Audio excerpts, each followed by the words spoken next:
And up next, let's talk about I Saw the TV Glow. So yes, we saw the TV glow. Haha. Or I saw the TV glow, right? That's the joke, right? Ha ha ha. So when it came to this show here, right? For years, we've been rocking with 824, right? Yeah. But there was something interesting about when this trailer dropped, right? When it came out a while back.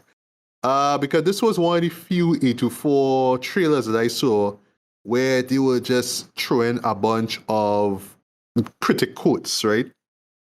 It was just, one of the best films of the year, one of the most unique films you'll ever see, a breakout performance from this person, a standout, directorial effort from this person, all that kind of stuff, right? Yeah, it was brimming with those quotes, right? And all the while, I was just trying to make sense of these things. Yeah, one of my favorite reviewers loved it, like really, really loved it. So like, all right, was it Movie Bob? Yeah. I watched the review afterwards, and it had me thinking about the show. But I was amazed at how that show really impacted him. I understand and relate to actually where he's coming from with it, right? But yeah, so yeah, like just the first trailer was just all this praise heaped up upon it. One of the most unique films ever and all that kind of stuff, right? Right. So yeah, your boy was excited, right? And and the excitement also came from the fact that 824 is on a roll trend, since they pretty much swept the Oscars last year, right? With both Everything Everywhere All at Once and The Wheel, right? So yeah, when it comes to any 824 release, whether it's small scale like Problem Mister, which I covered, a while back, or something like this, like or something big like Civil War, for example. Yeah, I had to keep my eyes open, right? So I was happy that this came out digitally yesterday, right? So I checked it out, right? And what it's about, right?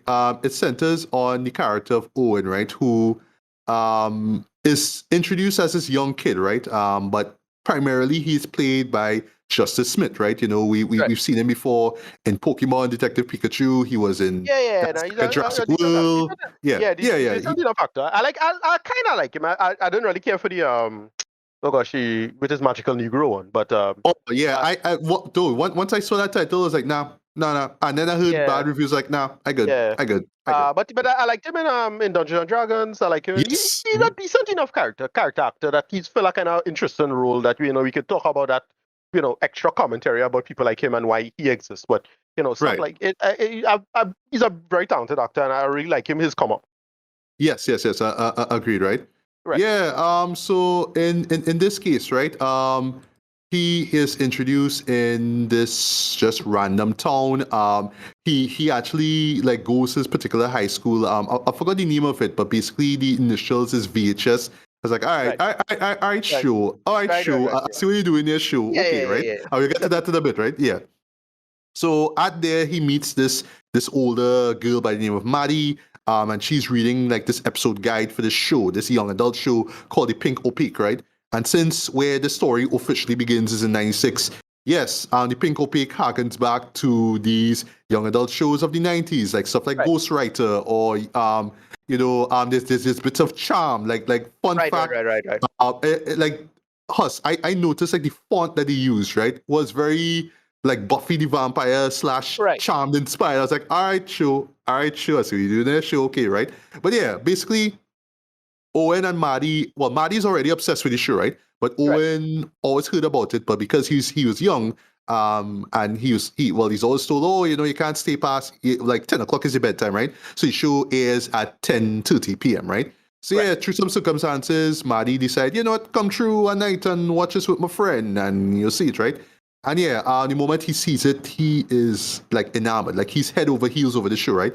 And the show itself is just this weird, like ridiculously weird kind of kind of paranormal detective thing involving these two teenage girls, and they are always like stopping these like the monster of the week, right? Who is being sent by this weird demon character by the name of Mr. Melancholy, right? So he's a man on the moon. And when you see him later on, literally, it's a moon face that he has, right? Which is beyond bizarre, right? But over the years now, another circumstance happened and Maddie suddenly disappears. And Owen now who is now, played by Justice Smith, is all alone, right? And he's just trying to deal with just being lonely, just living a life of isolation, right? But throughout that time before Maddie left, Maddie always used to give him all these VHS tapes of the show, right? So he was just like the obsession just grew and grew and grew, right? So he knows episodes by heart and all that kind of stuff, right? But when Maddie leaves now, he just kind of feels like just out of place. And even Maddie herself, prior to her disappearance, talks about wanting to leave this neighborhood, right? Literally going into the world of the pink opaque, right? Because that's where she feels her reality is set, right? And in the context of the show, she feels like the reality that she and Owen live in is a trap, right? Set by Mr. Melancholy, right? Right. They kind of believe it for real, kind of Slender Man kind of situation, kind of going on. Yes, exactly. There's a real story there. Like, okay, when so if you know, apparently it had two real girls who I think murder people because of the Slender Man conspiracy. What do you call it? Copy pasta internet thing. right. In real life. So like I get they pull a little bit of that from that. Yeah, go ahead. Yeah, right. So in short, this is just pretty much a psychodrama. It's more of a character study of Owen, how isolated he is from the world, and how he believes and how he is told at times that the world that he actually is a part of is that of the pink opaque. And as you mentioned too, because this is actually really important, the show itself stopped at the 5th season, like it got canceled, right? Right. There's this sense of like just everything just sort of stopped, right? So he wants to know what happens next, right? So he feels like like he literally it was part of the show, and like the reality he lives in is like this purgatory, if you will, right? And through some circumstances, the question pretty much spring up is, will he return to the world of the pink opaque, or will he just stay in this reality and try to survive in it, right? And I'll stop there. So, Ricardo, I know you saw this way longer before me. I don't know how, but okay, you saw it before me. Cool. Yeah, so from what you remember, honest thoughts on this. I will go a little bit more in depth, though. I'll try to stay spoiler-free with it. Ricardo, what you thought about it? I thought this is a cult classic, but not for me. I agree. It's a classic for sure. It's for sure. I think a little too old for this, right? Because it didn't. Oh, a little too old. Okay. Yeah, it didn't hit me as well as I thought it could have. Like in terms of like the media, like it's supposed to time itself in terms of the media of it, right? In terms of like your formative years and media and that whole aspect of unreality and that the psychodrama aspect of it works really well. But I don't know, it just not. I think I'm the wrong crowd for this now in that sense. I think it's not so much with Owen, but because of Maddie, right? Maddie's character is a queer woman, right? So I think that's a big part of it, like that aspect of thinking about the 90s and the past and having that formative years, and then how that translates now, and how it feel about it. I don't have that, right? I'm not autistic, I'm not queer, so I never had that. Oh, this character was like this for you, or like what Xena meant for a lot of lesbians now, or like that. So it didn't stick with me because I don't have that personal conceit for it. But in terms of execution, the movie's kind of brilliant. I really like the premise of it, or like what it sets up in terms of like, okay, they don't know, sure, this kind of remind me of in terms of like the kind of workable unreality, but playing through the child's eyes. So it's kind of like Adventures of Peter and Peter. Remember that show? No, actually, I don't. So that show was such a bizarre, kind of weird, unreal show. It was kind of like Twin Peaks for kids, kind of. Not really. Like that might be a little off, but it was meant to be this off-kilter comedy show, in the 90s, and it did that weird, like, oh, this is what the world looks like from the perspective of a child, and hence you'll start projecting out this perspective because it formed your generation, and because that generation is entirely shaped by the digital.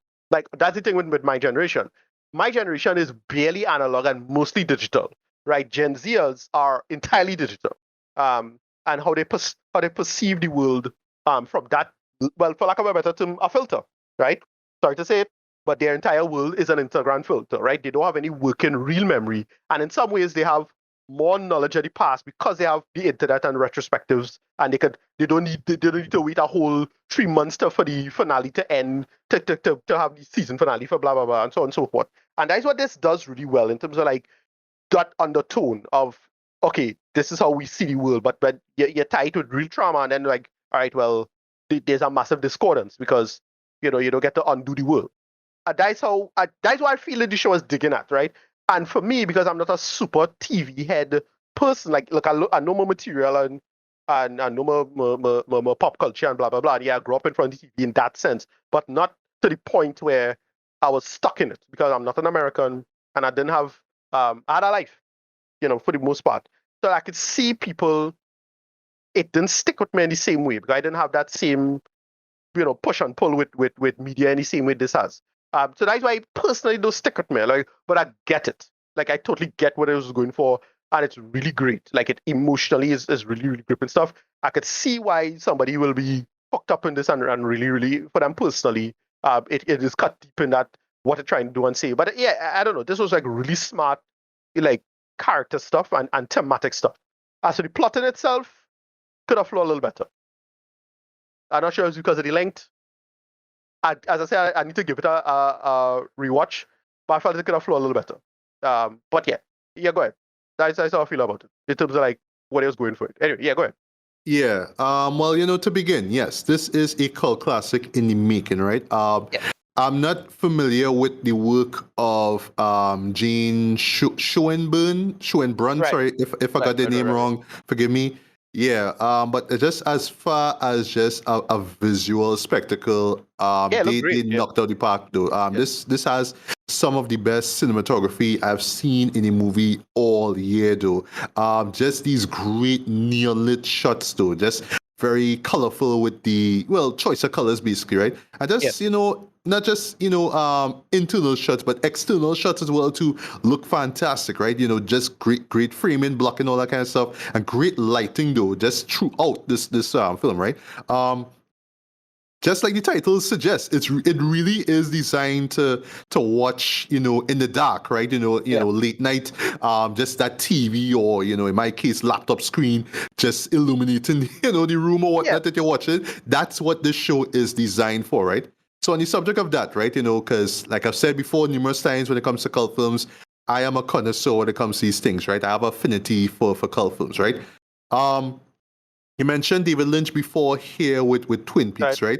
What this show reminds me a lot of is Eraserhead, right? Where it's like this unreality, but it works in this kind of weird dream logic. So the stuff that you see is meant to look real, but there's moments where things don't make sense, but that's kind of the point of it. So I could understand, like this flow-wise, in terms of just the plot of it, I can understand why it's done this way. It's done in this sort of dream logic kind of way, which works, right? So when you watch it again, like the more you see it, just the same way how with me and Eraserhead, the more you see it, the more you pick up on certain things, right?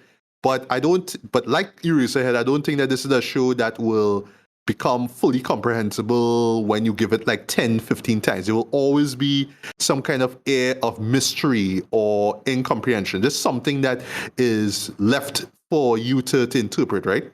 Yeah. But that leads to the main issue that I had with this, right? So as much as I could praise the cinematography and the look and the style of it to high heaven, this was a film where I felt like it was more style over substance though. And the substance is great, like it's riveting stuff, right? The substance is very deep thematic stuff. That's how I just kind of see it in terms of like what they're trying to show and what people should feel, especially millennials and younger, right? It's for them. Like it is clearly a certain crowd, but because I not part of that, it not really work. It like working for me. Like I see, after I watched it from, I was like, okay, it's more style over substance. So what I'm missing? I tried to look up a couple of analysis and a couple of takes, and like, okay, this is what people. Well. Here's the thing. Like you, I felt the exact same way because like I picked up on it, right? I picked up on the so what some people saying. Well, I should say the co-star of this is Bridget Lundy Payne, right? They stated that this movie was an allegory for being transgender, right? So like I can understand that, especially with the character of Owen and what he goes through, right? That's all I'll say. Don't spoil anything. I can understand that, right? Right. So I guess that if you are, if you are queer or whatnot, you will relate it in that way, right? But I still felt a little left out of it. Like I get where the show is coming from, but I just felt a little left out just because of who I am as a person, right? But I guess it is what it is, right? But yeah, when I say it's style over substance, I just felt like it was just about being weird and being trippy. I talk about just the visuals and the way how scenes play out and flow and whatnot, to the point that the story itself just kind of gets undermined. A little bit like Enemy in a way, right? It just bouncing around a little bit and like, okay, I ain't getting it, but whatever. Yeah, so like everything just have to be overly weird for the sake of being weird, which is fine, which is fine for a show like this, right? But you still had to kind of come to up, you still had to tell them something. You still had to come to some kind of point or some kind of conclusion, right? And I can't believe I'm saying this, right? But I was let down by the ending. I feel like the last 10 minutes was just like the show just sort of fizzled out. It just, all right, we just throw all these visuals at you and we kind of don't know where to go now. So yeah, let me just have Owen just do this. And all right, so I'm not knocking Justice, right? I think Justice is a really, really solid actor, right? But I felt here the big cathartic moment that he has, cathartic moments that he have, though, just sort of fell flat. It just felt a little too awkward for me, right? And I guess it's because of how the character was set up in the film. Like, in other words, not spoil much, he's pretty much the same character all through, right? You know, is the Beau is Afraid scenario again, where the character starts the same way and ends the same way, right? Yeah. That's a good comparison, yeah. So when the character just has, when Owen just literally has enough, right? And when I think about it, right, like the context of it, like I understand, okay, I get it, right? And I guess that, you know, because one nitpick I saw people make was, oh, well, I couldn't buy Justice being, you know, a couple of years older from when we saw him as a little kid, you know, even though he does have a boyish look, right? And then near the end, he's looking older, but you want to sell him that he's this little teenager and all of a sudden he's old, but you have the same face. The context of where he flips out, I understand. And I get what the show is trying to say. Without spoiling much, it kind of has to do with not growing up, right? So the character itself doesn't grow up because, you know, the Shona, you know, that's the point. It deals in the, I just read it in terms of the nostalgia stuff. Like, I read the gender stuff. I got the gender stuff, but I didn't see it as a, like, yeah, you could read it, the gender stuff into it, kind of. I got that, because especially with the Maddie character, and when you're thinking about how the 90s had all this, like, you know, subtextual stuff for characters, like, you know, just talk about Xena, right? Or even or even Buffy, right? You know, Buffy and what that meant as a character, regardless of how you feel about Joss Whedon, you know, he was like pretty ahead of the curve in that sense now. So on how that shaped people going forward, right? Yeah.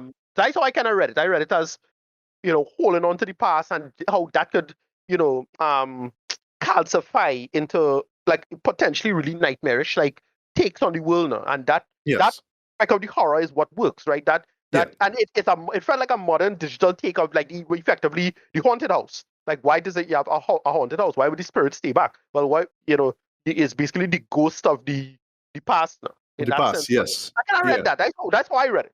But because I myself didn't have this attachment to media in the same way, you know, other people did. Like, again, me growing up, just me personally, I didn't feel it, but I could imagine a lot of American kids, for example. Like, I was not a latchkey kid, really. Like, I was kind of a latchkey kid, kind of, but not as much as I know other people, like other Americans or other kids. Like, I remember going to school in Tong for thing, and those were latchkey kids. Like, they were totally like, their parents have a ton of money, but just not in their fucking life.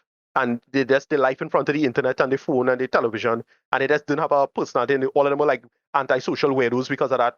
And it's like, well, you know, you don't really notice until you notice, that kind of thing. And so a movie like that, I can imagine totally speaking to them, that kind of thing. I don't know. That's how I kind of read. I think it's movie like a couple of rewatches and see if I miss something. Because I'm missing something, but you know, that's how normal thing for movies. Like Beau is Afraid. I didn't really care for Beau is Afraid. Neither me. Yeah, but if you loved it, I can understand that, right? Yeah, but like you, I didn't have that sort of emotional attachment when it came to TV shows neither, right? Like when shows ended or when seasons stopped, it was like, all right, it stopped, so let me just find something else to watch. Like or even so. Like you, I used to go outside. I used to play. I used to line. I used to have fun. But I never like sat down and obsessed over any TV show. To be honest, right? Like there were TV shows that I loved, but I never obsessed over them. But I get what the show is seeing, and that audience, that generation that it's addressing, right? Yeah, so it makes sense, right? Yeah. But yeah, but as far as the end goes, I just more blame it on the direction of Justice's acting. It just felt too over the top, too awkward, and then just how things play out to the very end. It just had an abrupt end. I'll put it like this, right? Like I just saw the show just cut to black, and then I saw directed by, and literally I bawled out, wait, what? That's the end?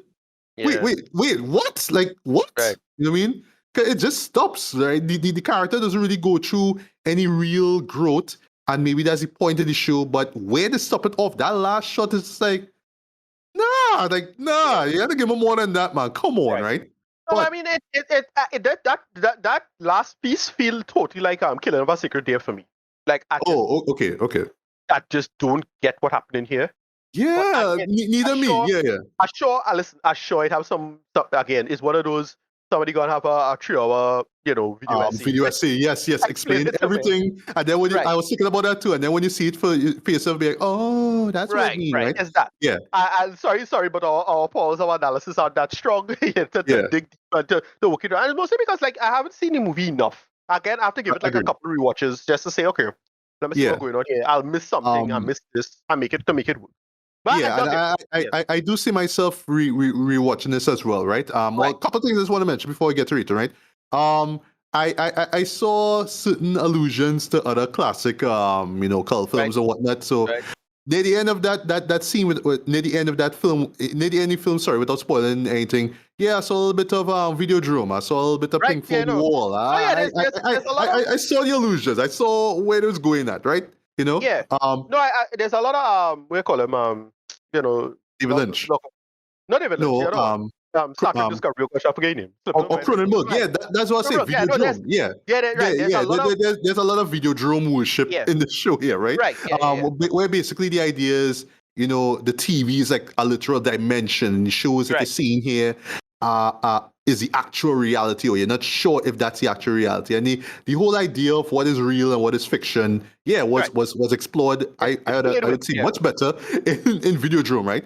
But thankfully the show is not as gross out as this, and I've seen this because for some reason they're pitching this thing as a psychological horror. I didn't really find it to be perfect. Like, yes, there were weird, trippy imagery and whatnot, but I can't really see it was a horror, right? Psychodrama it was, right? Because just going into the psyche of Owen, that was where the nightmare stuff really came in, right?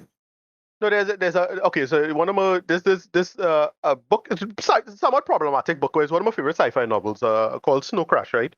There's a storyline, there's a plot device that only affects certain people because they connected to the thing too much, because they are programmers and their brain tweaked by programming so much.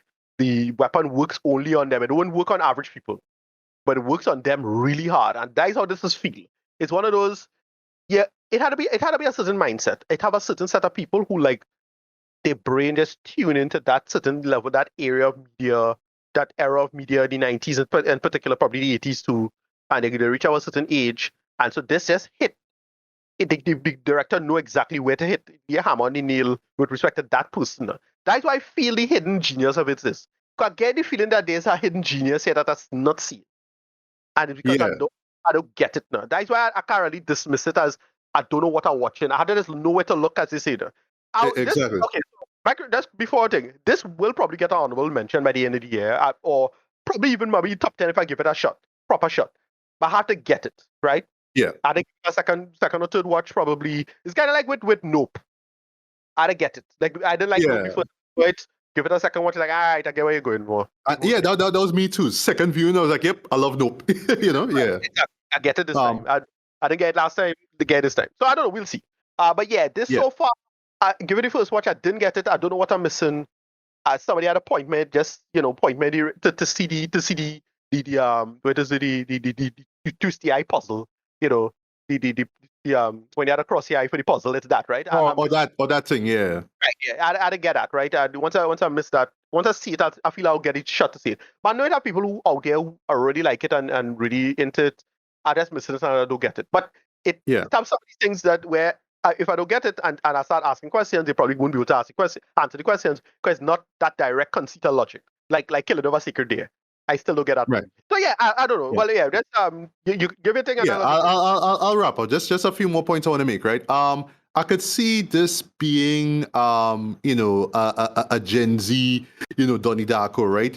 Right, right. Like for me, Yeah. Donnie Darko, I absolutely love. I own that on Blu-ray. Right, and that movie hit for what it was trying to do at the time, but I Yes. didn't enjoy that the first time I saw it. Like I Okay. saw All it, right. didn't care for it. People talk about it, they say certain things about it. Like, all right, no, look at it again and see what you see. Maybe. Yeah. But And then, you see, but yeah, like but that film in particular, like I remember seeing it once on cable. I was like, yeah, okay, that was it. All right. But then when right, I right. gave it a few more little viewings and I saw the director's cut, which, filled certain blanks and whatnot, right? Yeah, Yes, I absolutely love it, right? So now you have two versions. You can have the vague version, that's the theatrical cut, and you have the director's cut, which explain a right. majority of the things, but they still Yeah, leave a few things open. and that could be the case for this. Like, Yeah. we see our directors cut in a few months or a year or something like that, and be like, oh shit, that like throws things together, the puzzle pieces together so much better. I don't know. We'll see. Yeah, for one thing, I would love to see more of the pink opaque though. Like I would, because Right. because yes, I was digging the look of it. I love how they nail the analog look. You know what I mean? The VHS look. I like how they throw some like purposefully trippy imagery in it. It's like real circa 90s Enigma music video kind of shit. It's like, all right, that's cool, right? But yeah, going back to Donnie Darko, right? Why that show connected with me now was just the idea of one's purpose in life, right? Just being like an outsider, just kind of wondering, what's my purpose in life now? And that's where I felt, the Donnie Darko touch, right? There's the framing of it being in the late 80s made a lot of sense, right? Especially with the times and how things were then, right? So that leads me to a moment in this movie here, which for me will go down as one of the best scenes I've seen all year. It is a long take that is set to this indie rock song, right? I'm not familiar with the song, right? But yes, I know what you're talking about. That scene was brilliant because they do something visually, which I'm not gonna spoil. But when I saw that, I was like, "All right, yeah." And I was reminded of the scene in Donnie Darko where they use the song "Head Over Heels." That's from the group Tears for Fears, right? That scene is friggin' brilliant, though. The song is perfect. The visuals perfect. What they set it up is perfect. The style of the song of it, which is supposed to be kind of breezy and whatnot, but it has this undertone of sadness and dread to it, right? And it's kind of sums up the tone of the movie, right? Of Donnie Darko. Here you get that sense of it, right? With the, like I'm not a big indie rock or indie pop person, but that's the idea of, kind of, like my own individual and people don't understand me, but I just want to exist and live and be happy. Is that kind of vibe now? And how they frame it with Owen and what he's about to do. Yeah, it makes a lot of sense. But yeah, that scene will go down as one of the best scenes of 2024, bar none, when it comes to film, right? And I know by year's end, people will cite that scene, right? And I do hope to add this to A-list for years end. Not a worst off. This is definitely not a worst off list, and this is not a no, and it's not a no, and thankfully it's not a noble failure like how unfortunately Beau is Afraid was. Yeah, Beau is Afraid was just all right. 3 hours watching a story, watching a character, and he just doesn't change. And in this end, like okay, that's it. Okay, whatever. Yeah, but like you, I feel like if I watch it just a few more times, or maybe just one time, I will get it just a little bit more. And that's fine. It's fine that there are movies like this where you wouldn't get the full picture, but the more you watch it, the more you will learn from it. And you kind of learn about yourself too as well, right? And that's fine, right? But I just felt like the ending was too abrupt. I felt that it was too much style over substance where we just have to be weird and, just throw a bunch of psychedelic imagery at you. I don't know. I don't like to say style over substance because that's come across as dismissive. I kind of avoid that. But I don't get it. So I think for me, it's just that it like the story itself just seems overwhelmed. Like it gets overwhelmed by its own trippiness, by its own imagery, to the point that like the story just didn't flow well. I'll try an example, right? So there's a moment. This is a scene that people will talk about, and you'll say, "Oh, it's a stand-up performance from Bridget," and yeah, it's fine. Like it's a stand-up performance, right? But I hear some people was like, "No, this is like a long-ass monologue. This is boring. Why this running for so long, right?" The imagery in that scene is great. I love it, right? but it's just kind of just there to kind of keep your interest. To be honest, just first viewing, I just felt like it was just there to kind of keep your interest while she was just literally droning on and on and on and on and on. But the point of all of it was just to say why the reality she believes that the pink opaque is the actual reality. That's the whole point. But her going on and on about it is like, all right, well, get to the damn point now. You know what I mean? Right. That is a pure that for me is a pure example of why a scene style of a substance. It's not that saying that the show has no substance. It's just that it gets overwhelmed by the imagery and just the intent of being weird, right? For the sake of being it, right? So that's the issue that I have with it, right? So for me, while I wasn't over the moon with it though, like I went to it, my expectations high, and I was let down by it, to be honest though. But that's just my first viewing. I feel like if I watch it a few more times, I'll appreciate it more over the years. But yeah, this is a certified cult classic though, just off of imagery and ambition alone though. And I should mention the soundtrack was dope as well. There were actually two very impactful musical performances. The second one stuck with me. But what I like, and this is another thing that I feel the video essay that will come very soon will explain. Yeah, if you listen clearly, the songs are kind of expressing what the character is going through or what the character is enduring. That's what it is. So it's a lot of things going on, and it's overwhelming at times. But I praise the ambition, and the scope of it, and what it's trying to say and whatnot. But yeah, like you, Ricardo, it's just not for me. It's not for my generation. But you know, as a cult fan, as a cult movie fan, yeah, I could see myself just watching this on a midnight, you know what I mean, lights off, just taking in all the weird imagery and whatnot, and making sense of it however best I could, right? So rating wise, at the moment, strong treat, I like 3.5 out of 5. I for what it is. But I feel like over the years I could come and say, yep, it's a classic, you know what I mean? And then maybe one day Arrow Video or Criterion Collection will release it, and then everybody will say, yep, that's a classic because they say it's a classic.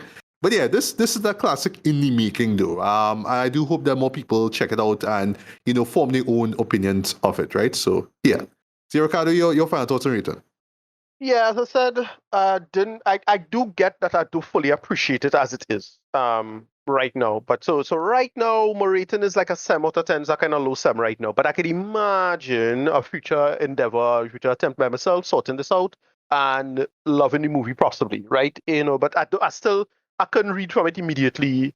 I didn't get it for what it was trying to get. And yeah, as you say, I try not to use style over substance, but it felt a little style over substance, and it didn't have anything there. For me at least. But if somebody again will say this is how you're supposed to think about it, blah blah blah, cool. Yeah, as it is right now, 7 out of 10, low 7. A lot of it doesn't work for me. I was hyped for this, and I was a little let down by it, to be honest, as it is. But I could see it, when I give it a second or third watch, possibly, maybe, either it could become Nope, or it could become Boys Afraid, or, Killer of a Sacred Deer. Killer of a Sacred Deer, I still don't get, and I don't understand. But Nope improves so much more with a second and third watching. And Boys Afraid is the same. Boys Afraid, in my opinion, stay the same. Killer of a Sacred Deer, still the same. Right? That's how I feel about it. Yeah. 7 out of 10. Right. Well, last when it comes to this movie here, right?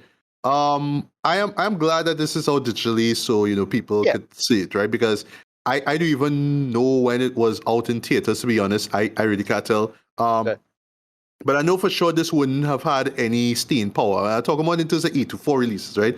This wouldn't have had the staying power of, say, Civil War, for example. This would have been like the problem Easter, where it's when it came out digitally, that's when people are like, oh, what is this show, right? Because they probably wouldn't have even known this movie existed, right? But yeah, thankfully for me, I saw the trailer when it dropped, like the day it dropped, right? I was like, wow, okay, right? But I'm making the point again with this now is that I wonder what the longevity of this show is going to be, right? Is it going to be just based off of what people see about it at year's end? Because I already know that this is going to be in a lot of people's year's end list, right? But after the fact, you know what I mean? What will people say about it, right? And I'll throw an example. Look at here, like in Trinidad, for example, right? I will never forget, right? Well, we saw it together, 2016, right? When we saw Moonlight, right?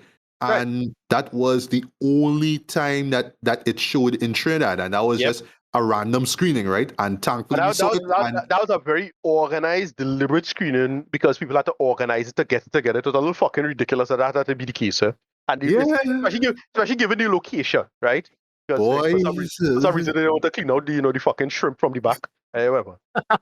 Yeah. But yeah, boy, that was a weird location, but I'll never forget seeing that there, right? Yeah. And even when the movie won Best Picture, which shocked a lot of people, but yeah, it rightfully deserved. Love that film, one of the best of the decade. Yeah. It still didn't show it in local theaters, right? And it's kind of obvious and it's kind of obvious why, right? But the point again is that something like this, which is just so weird and obscure, right? I think should be shown down here. Just mainly for up and coming filmmakers to look at this and be like, hey, I could tell like really unique stories about me and my identity, but I could, throw a little weirdness and be a little different with it too, right? But it's just a question of how and where, right? So I'll throw an example, like the Dalai Lama, for example. That is sports bar over by Cinema One, right? These run like weekly film screenings, right? I'm sorry if this is like a weird shout out, but yeah, I'm just thinking, but you're right. That would be the perfect film to show there, right? Just a small crowd. They come through on a Wednesday. I think that's when they run movies, and they just run that there, right? And they just build a crowd there, right? But yeah, though, like stuff like this, like just 8 to 4 releases that aren't big, like say like a Civil War, for example. People should kind of make an effort to kind of run these though. But the question is just how, you know what I mean? Like who's gonna see these films, right? But I really feel like, it shows like that will get, filmmakers down here in particular really excited. You know what I mean? Like, oh my God, I don't have to try to be the next, I don't have to try to make the next MCU film, right? Or the next Despicable Me or whatever it is. I could do kind of like real dope artsy stuff and, make my name now, I'll throw one last example and then I'll hear your thoughts on this, right? So, back to Movie Town, the people who love to see the guy and run shows and then on the day off, they pull it. They are going to show a movie, an 8 to 4 film, I believe is this coming Wednesday, called Tuesday. This is with Julia Louis-Dreyfus, right? I'm familiar with it. It involves this talking bird. It involves this talking bird, right? I would be so happy if it shows there, right? But I don't know if I'll go and see it, to be honest, right? But if it shows at all, I'll be like, okay, all right, well, all right, show more 8 to 4 movies, please. You know what I mean? Yeah, do that, right? But like, for one thing, I don't even know if they'll show it at all, or if it will last more than 1 week. It's that kind of thing, right? And I know it'll be even worse for shows that really try to do something different. Like I saw the TV Glow, right? So, yeah, Ricardo, and any thoughts on just shows like this, like 8 to 4 releases that are waiting out there? Do you think that people should take a chance and just try to screen it here so other people be aware of it, or just be like, hey, it's online, go see it, What do you think? Yeah, I mean, let's go both ways. I mean, is our film culture and how we cater to it at all? Like, anybody had the money and the time to do this kind of stuff other than Dalai Lama? Not sure. I have kind of an ambition for that down south too eventually, but that time will come eventually. I don't know. Right. Well, I hope it has to do with that that establishment that you want to set up. I remember I mentioned it to you. You should run little movies there for so often. So I think maybe in hindsight, maybe that is the right approach. The sports bar, you just designate a night and you just run a film and see who show up there, right? And you have it for free and something like that. But yeah, point is though, I do hope that this movie gets a lot more attention, right? Not just in the States, but just all over, right? Because I think that this is a special film and it will inspire future filmmakers, to just step out the box and try something new, right? But again, this is just a show that I feel like I just need to rewatch just a couple more times to get the point, right? But I am liking what this show is and what it's about. So I still, even though I have more reservations with it, I still recommend checking out I Saw the TV Glow. Yeah,